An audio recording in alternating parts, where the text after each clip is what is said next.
Well, thank y'all for being here today. We'll try to keep everybody awake for one last hour. Let's see if we can plow through a little information on trying to get your board involved. This is really one of the keys, I think, to success for a Giving Day event. So I'll start with a little bit of a commercial about the Community Foundation. If you haven't figured it out already, we are a support organization for philanthropy. We try to support you in your work. We try to support donors around our region who are trying to accomplish something either during their lifetime or after they pass away to continue their legacy of giving. And it's a fantastic job to support the work that each of you are doing day in and day out. And the next slide is coming. All right. What is the Community Foundation? A little brief tutorial on us. We're a nonprofit corporation just like all of you are. So we have that 501c3 status, which is what makes it possible when somebody makes a contribution to the Community Foundation on Giving Day, we can give them that tax receipt, just like you would. Am I going backwards? That's what I'm doing. I'm going the wrong way. So we serve, as I said, individuals and nonprofit organizations. So an individual might come to us and say, hey, I've got this financial event that's happened this year and I'm charitable, or their professional advisor might talk to us and say, hey, I've got a client that's working on something and they're charitable and they're going to need some assistance. It's something that they can't just accomplish in 1 year's time. It's typically when somebody invites us into the conversation.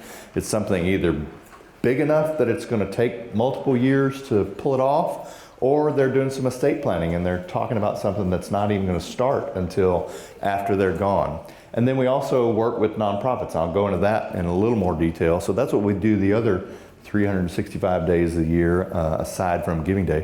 366 this year, in fact. So I have to do extra duty for no extra pay this year. We serve 32 counties, so kind of the whole Northeast Texas region. And what we provide, the service that we provide, is charitable fund administration. So the charitable funds are kind of our product, if you will, the different types of funds that we administer for people. And this is kind of how they break out. Donor advised funds is about a third of what we do. A donor advised fund is a fund that a donor might set up instead of creating their own private foundation.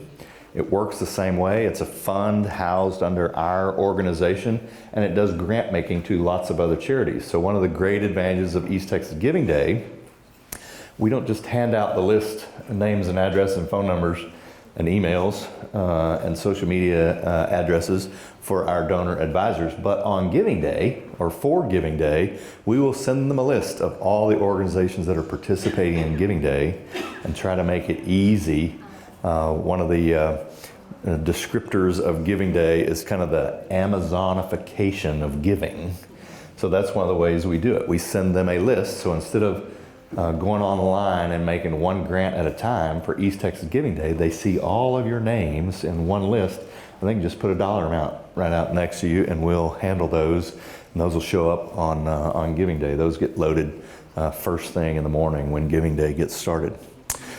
Second thing we do is nonprofit funds. So about 48% of the assets at the Community Foundation right now are specified for one and only one nonprofit organization. So that's a huge portion of what we do.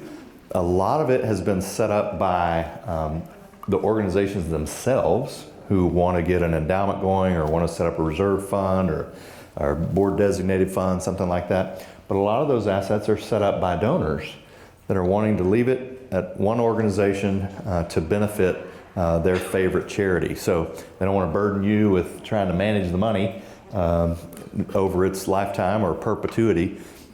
So they set up a fund to benefit a specific organization that's important to them. About 12% of our assets at the Community Foundation are scholarship funds. About 100 funds are active right now. It's too late to sign up. The deadline was last Friday for students, and as of last Friday, we had 8,000 opportunities out there in the system from about 2,000 students. So the ones that finally hit submit, I think, is close to that 2,000 range. So we have about 300 volunteers that will be serving on scholarship committees over the next couple of months to go through those applications and figure out which students are the most deserving and fit the criteria for those scholarships best. About 12% of our assets are in field of interest funds. So that is a donor has set up a fund to do something in a general area. It could be a geographic area. So some of our funds that you may apply to throughout the year may be because you have work or your organization is located in one of the counties that one of these field of interest funds serves. So a field of interest fund says, hey, I want to do some charitable giving, but I'm putting some restrictions on it, but not total restrictions on it. I'm not just naming a specific charity, but I want to do something in the arts, or I want to do something in Center, Texas. We have one in Center. We have one in one that serves Camp and Titus County, one that serves Henderson County.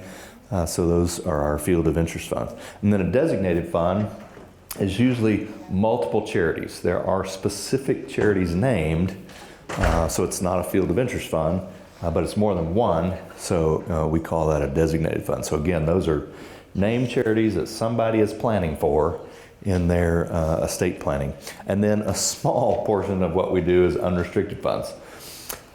So we get a lot of nonprofits that come to us periodically and say, hey, where do we apply for grants? Well, our unrestricted